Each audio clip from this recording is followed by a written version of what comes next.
नमस्कार मंडळी, आपले स्वागत आहे ज्योती ब्लॉग्सवर, जिथे आपण अनुभवतो आध्यात्मिक आणि प्रेरणादायक प्रवासाचे क्षण.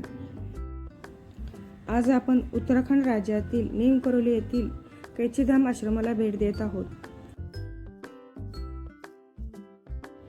तिथे पोहोचल्यावरच एक वेगळी सकारात्मक ऊर्जा जाणवली. मन शांत झालं आणि जणू स्वतःचे संवाद सुरू झाला. बाबांचा आश्रम फार साधं, पण तिथली आध्यात्मिक अनुभूती खूप खोल पोचणारी होती. थोडा वेळ तिथे शांत बसून डोळे मिटले आणि मन एकदम हलकं वाटलं. कॅमेऱ्याची परवानगी नव्हती, त्यामुळे काही क्षणच टिपता आले, पण जे काही अनुभवले ते शब्दात मांडणं कठीण आहे. बाबांचा आशीर्वाद मिळाला अशी समाधानाची भावना मनात उरली आहे. धन्य वाटलं. आपण अनुभवलेला हा शांततेचा आणि श्रद्धेचा क्षण तुमच्यापर्यंत पोहोचवण्याचा एक छोटासा प्रयत्न आहे. तुम्ही एकदा नक्की भेट द्या.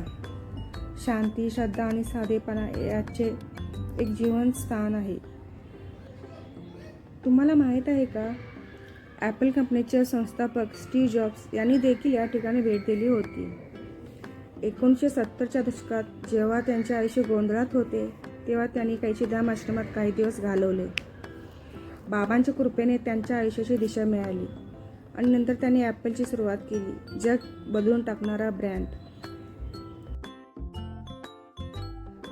तसेच फेसबुकचे CEO मार्क झुकरबर्ग यांनी सुद्धा आश्रमाला भेट दिली आहे.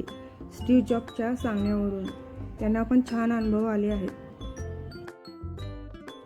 ही केवळ जागा केवळ भक्तांसाठी नाहीये, तर जगभरातील महान व्यक्तींनाही आध्यात्मिक दर्शन देणारी आहे.